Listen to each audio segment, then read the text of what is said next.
সহসমীকরণ বলতে কি বোঝায়? উত্তরটা হচ্ছে খুবই সহজ। চলকের মান ধারা যদি একাধিক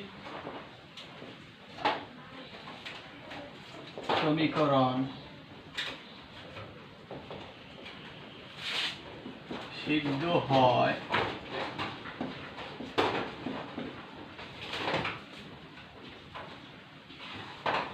তবে সমীকরণ দ্বয়কে একত্রে সরল সহ সমীকরণ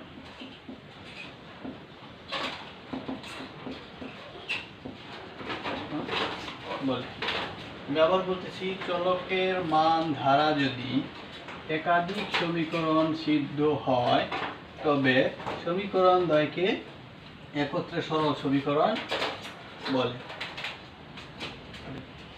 যেমন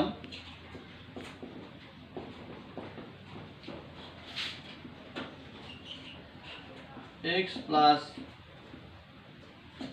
y equal to 5 এবং x minus y equal to 3।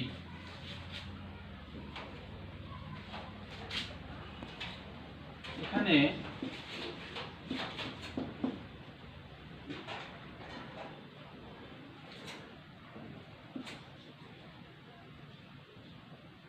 x equal to 4 এবং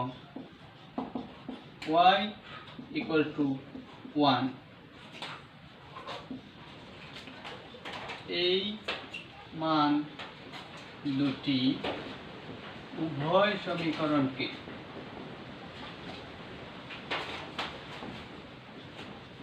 সমীকরণকে সিদ্ধ করে।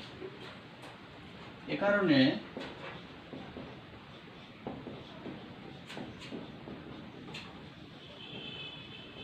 সমীকরণ দ্বয় সরল সহ সমীকরণ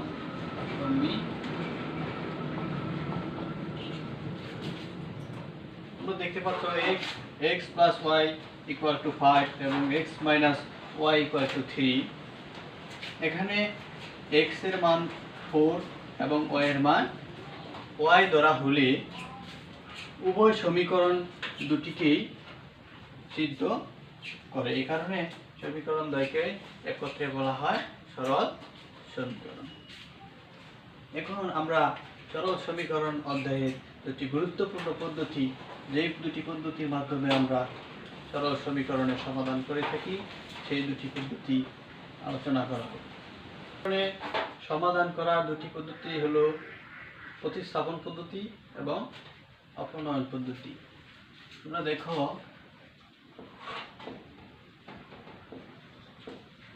দুটি পদ্ধতির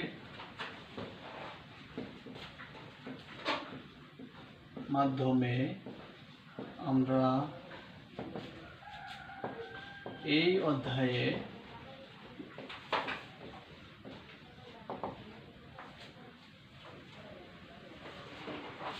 অধ্যায়ের সমীকরণগুলোর সমাধান করতে পারি।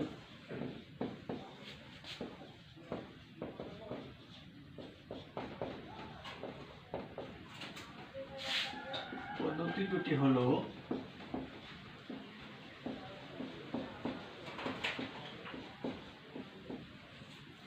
নাম্বার 1 প্রতিস্থাপন পদ্ধতি।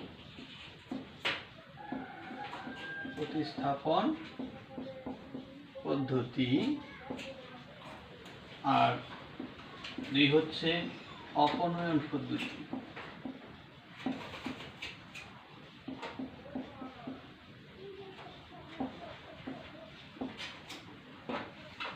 এই দুটি পদ্ধতির মাধ্যমে আমরা সহজেই সমীকরণগুলোকে সমাধান করতে পারি।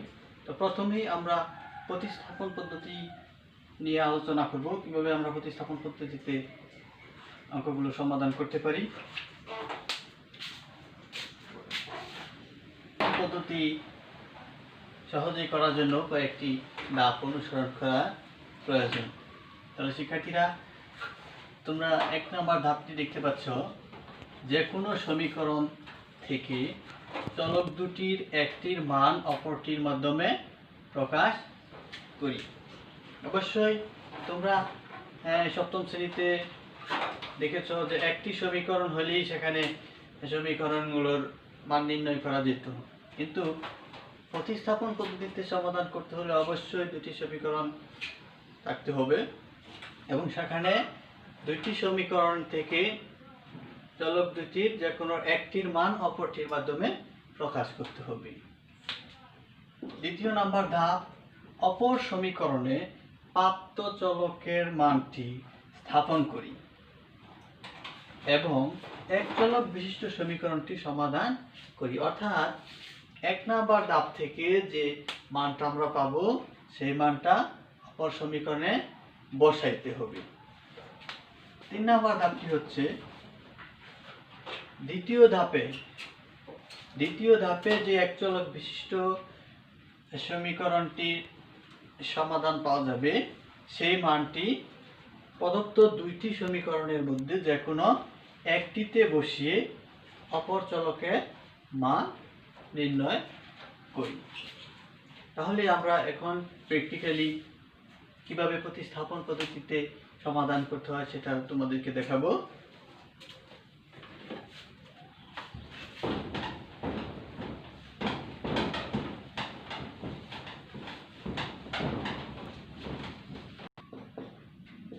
x plus y equal to 7, x minus y equal to 3।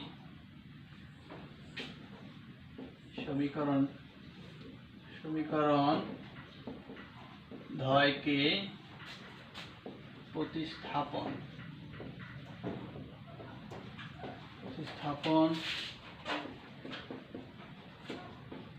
পদ্ধতিতে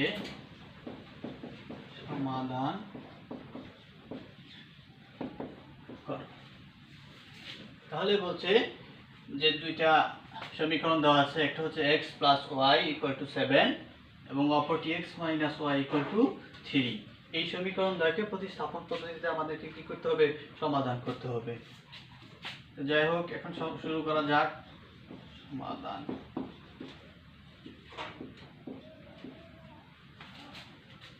আমরা প্রথম সমীকরণটিকে 1 নং সমীকরণ এবং দ্বিতীয় সমীকরণটিকে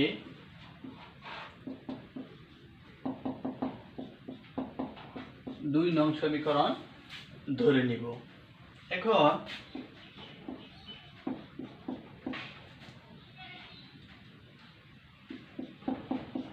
2 নং সমীকরণকে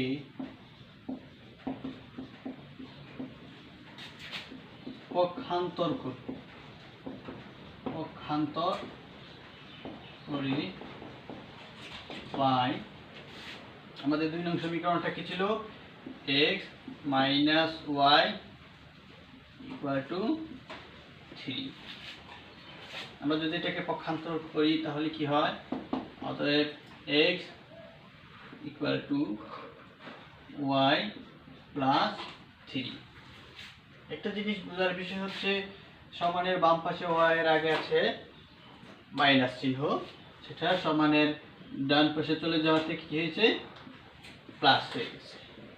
অবশ্য 3 সমানের ডান পাশেই ছিল, কোনো স্থান পরিবর্তন করে নাই, এই কারণে 3 এর আগে প্লাস চিহ্নটাই আছে।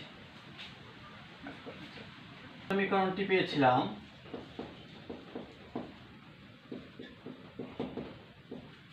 তিন নং সমীকরণ x equal to y plus 3 dot. এখন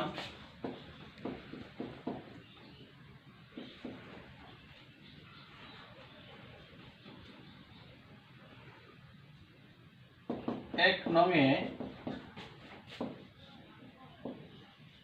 x এর মান বসিয়ে পাই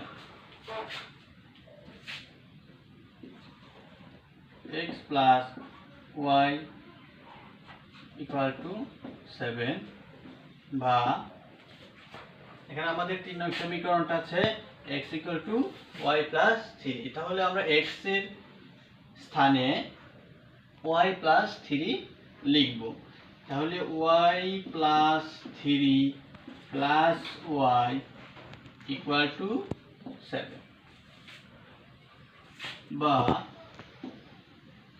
এখানেও প্লাস y এখানেও প্লাস y, তাহলে 2y plus 3 equal to 7 বা আমরা এখানে চলকের মান বের করব, এই কারণে চলক সহগ সহ এই পাশে রেখে দিব, সংখ্যাটাকে আমরা ওই পাশে নিয়ে যাব। যেহেতু 3 এর আগে প্লাস চিহ্ন আছে, ওই পাশে গিয়ে অবশ্যই মাইনাস চিহ্ন হবে বা 2y equal to 7 থেকে 3 চলে গেলে আমাদের থাকে 4। এখন আমরা জানি যে চলকের সাথে যে সহগটা থাকে তা দিয়ে উভয় পক্ষকে ভাগ করে দিলেই চলকের মানটা বের হয়ে আসে। যেহেতু চলকের সাথে 2 আছে, সেহেতু আমাদের উভয় পক্ষকে 2 দ্বারা ভাগ করতে হবে।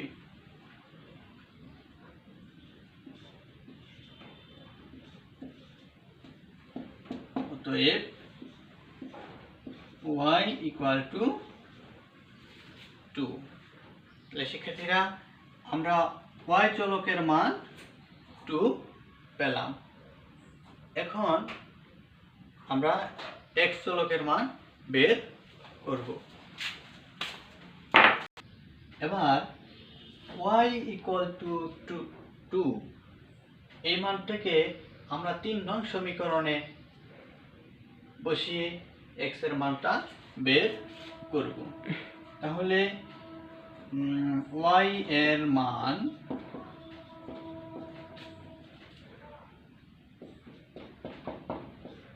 তিন নং সমীকরণে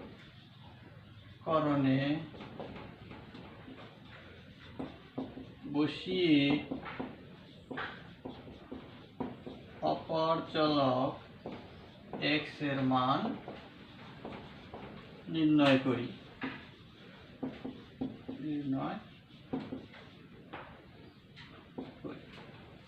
তাহলে আমাদের 3 নং সমীকরণটা কি ছিল? x equal to y plus 3, x equal to y plus 3 equal to y এর মান আমরা পেয়েছি 2 plus 3 equal to 5। তাহলে শিক্ষার্থীরা আমরা x এর মান 5 পেলাম। তাহলে অতএব নির্ণেয় সমাধান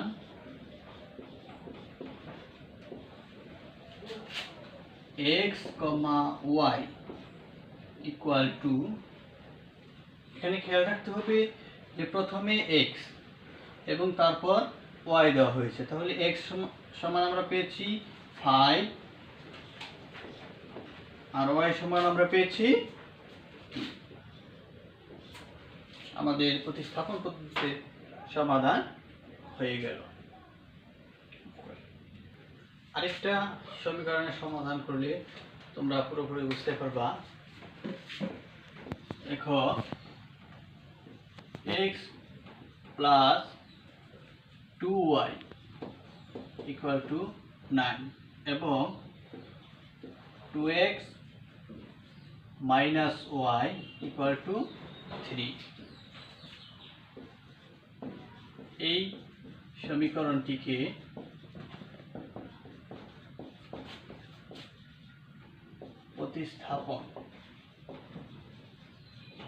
প্রতিস্থাপন পদ্ধতিতে সমাধান করতে হবে।